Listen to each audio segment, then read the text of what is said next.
I'm valuation driven, and that's important to distinguish. A lot of people say I'm a value investor, I'm a growth investor. I say valuation driven. So everything I'm after is trying to understand approximately what the intrinsic business value, the intrinsic worth of an asset is on a long-term basis. And then how I generate returns, I buy when the stock price, when the market is pricing something below that. And then I earn returns from convergence. And I also tell people I'm an expected value investor. So I try to get away from false precision. I sort of have an underlying belief that you never know the exact price of an asset or a company, and I don't try to chase that. So when I get interesting is when there's a big gap. So it's not even close, and I think there's a big valuation opportunity. But also in that process is I'm an expected value investor. And that means what I'm always thinking about is how much can I make, how much can I lose. It's a range of values versus where the current price is for an asset. So at the core, that's what I try to do. When you're rolling that into a portfolio, for me, one of the questions we're always asking around valuation, and this comes from Michael Mobison's work, is what's embedded? What are the embedded expectations in a stock? And what we're trying to do in a portfolio is I build in with valuation as low of expectations I can into a diversified portfolio so that in however the world plays out, if it just plays out a little better than people think, than the market thinks, and again, I'm trying to build in a big gap, that can generate very good risk-adjusted returns.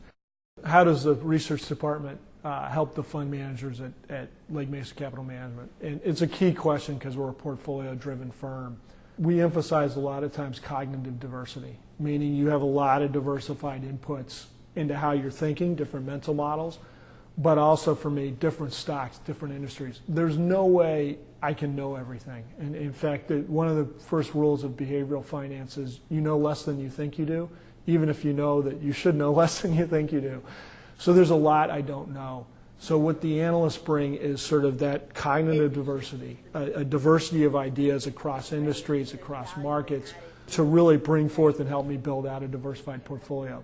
One of the key things for me, I hate reacting. So I like to have a big pipeline of ideas across the market where we know roughly where we think the valuations are. There's a lot of work, there's a lot of man hours that go into that. You can't tackle that alone. That has to come from the analysts continuing to use Peter Lynch's term, but turning over a lot of rocks, learning in the scope. We have a great world-class research platform. It's only gotten better over time. But I will certainly be, and Randy won't be, and none of us will ever be satisfied with where we are. We're always trying to learn, always trying to evolve and get better. And so I really try to continue to build in that sort of urgency and sort of cultural hunger, if you will, into always getting better, learning more stocks, learning from each other. I really do like co-learning, and that's a big part of me for running the research department.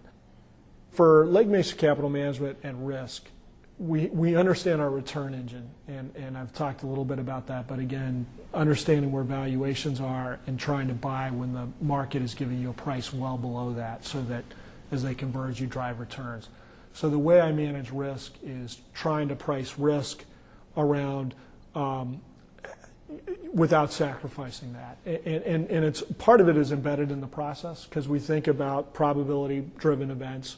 How much can you lose in certain scenarios? How much can you make? But how do you diversify around that? So there's going to be times where correlations in the markets are spiking. Everything's going down pretty much at the same time. People are fleeing from risk.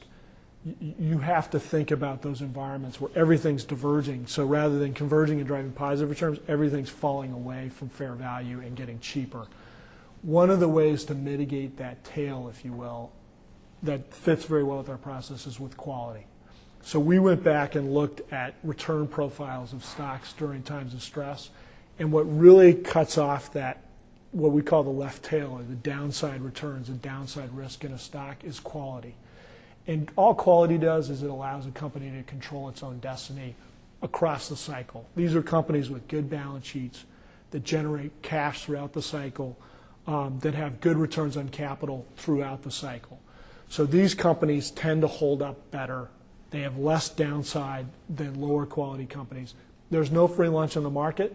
That also means there's less upside generally, but the return profiles are smaller.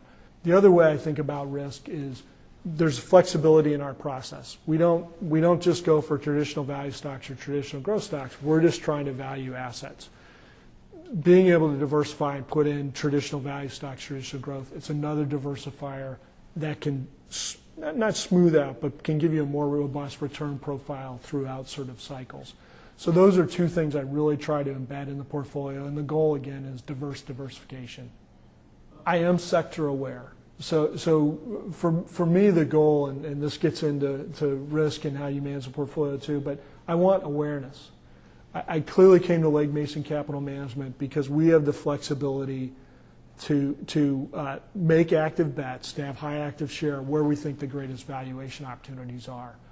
And so as a result of that, I will end up where I'm not sector neutral by any means, and you'll end up with seemingly big sector bets, meaning your portfolio has a big divergence from the underlying index as far as the sector goes.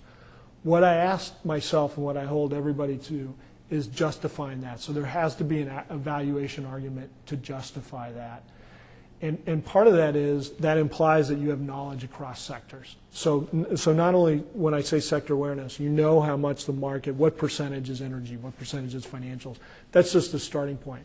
But where you've actually valued stocks across all sectors in the market. So you're not just saying, I don't like it. No, well, tell me why you don't like it. Why is it not mispriced, or why is this sector not priced that way? So that's how I think about it. And over time, you'll see pretty big shifts. Depending on where valuations are taking me. So what are my key competitive advantages? There's a couple. One I'd start with is flexibility. So I'm a valuation manager, meaning I don't care if it's a traditional growth stock, traditional value stock. I don't care if it's low quality or high quality. We're trying to value as many different stocks as we can across those sort of spectrums, if you will, the quality spectrum, the traditional value growth spectrum. And there's big flexibility in that. So I can go where I think the best valuations are. Another huge advantage for us is time horizon. So more and more, as we know, time horizons for investors have been shrinking, have been truncating. So most of my peers turn over the portfolio very rapidly. Holding periods 3 months, 6 months, certainly less than a year on average. That's a more and more crowded game. It's undifferentiated. So my ability to look out 3 and 5 years and try and understand those valuation opportunities, that's another huge differentiator where I'm just playing in a less crowded pool. So when you mix that flexibility of being able to go across traditional value, traditional growth, and across the quality spectrum with a longer term horizon, I'm just playing a less crowded, more differentiated game or process, if you will, that I think is the key to my competitive advantage. Right now, the opportunity set for valuation-driven stock pickers like myself is growing. We've been in this derating cycle, and I'll explain that, just where valuations continue to come down. They've been coming down in many industries over the last 10 years pretty dramatically, healthcare, tech, but really across the market.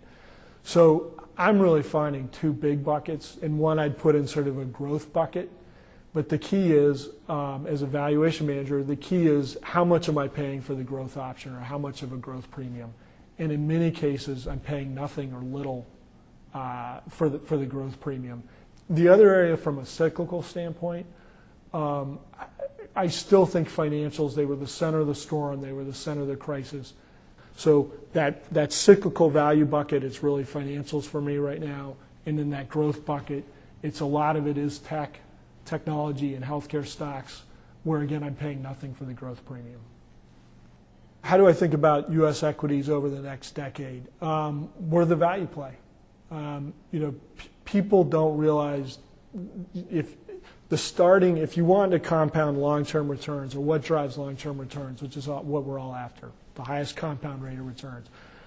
By far, the most important variable is starting valuations, starting expectations set. If I look across the world, people are pretty much giving up on U.S. equities. There's a quote I love. I think it's from Bob Farrell.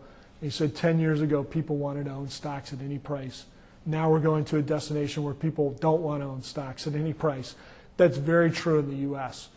And what that's doing from an expectation standpoint is it's grinding down these stocks where no growth is discounted or very low growth is discounted in many stocks. So the valuation argument for U.S. stocks is, in my opinion, getting very powerful, where you just have such low expectations in many names. If the world just turns out a little bit better, your ability to generate very attractive returns from here is quite good. And again, people think that growth is the driver of returns. Growth is a driver of returns if it isn't anticipated. It's subtle. What really drives returns is starting valuation sets where expectations are low and then over time they get exceeded. And that's certainly the backdrop or the context we have right now in the U.S. market. So we're the value play. And I'm a valuation manager, so that's great for me and what we're trying to do over the next 3, 4, 5+ years.